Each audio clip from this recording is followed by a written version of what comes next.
You don't have to be a Democrat or a Republican to say we don't threaten newspapers or TV stations if they publish stories we don't like. There were a whole bunch of stories I didn't like.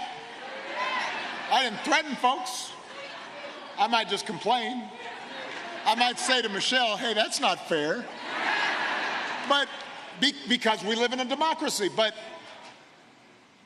in order to protect those basic rights, you got to vote.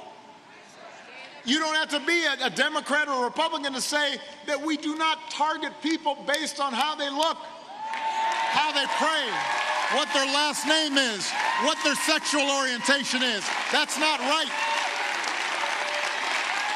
Treating people fairly, treating people with their innate dignity, that is not a Republican or a Democratic issue. That's a human issue. That's an American issue. Come on.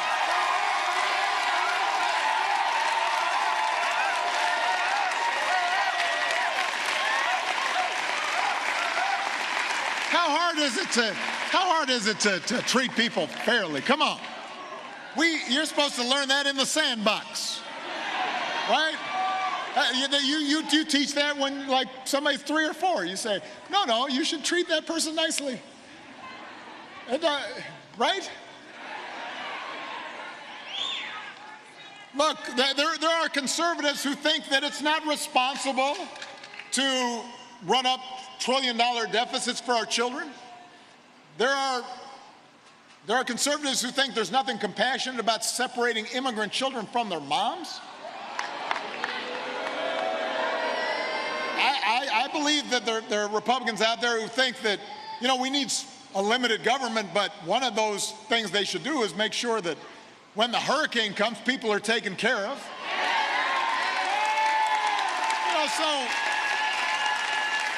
So look, I say this because to some degree I'm preaching to the choir if you got a ticket here. But hopefully some folks beyond this amphitheater are also listening. We don't have to agree on everything, but we do have to agree on some basic things. And we have to have elected officials who, even if we don't agree with them on everything, we trust them to do the basic things, the core values that make us proud as Americans. Who aren't going to, we need leaders who are actually going to stand up for what's right, regardless of party loyalty, and who are going to fight for you and fight for what's best in the American spirit. All right, so you can tell I'm losing my voice because I'm out of practice. But here's I'm wrapping up. Fine. Come on. Here's the last thing I want to talk about, though, is I want to talk about the fact that I'm actually hopeful right now. And the reason I'm hopeful is because out of this political darkness, I see a great awakening happening. I am so encouraged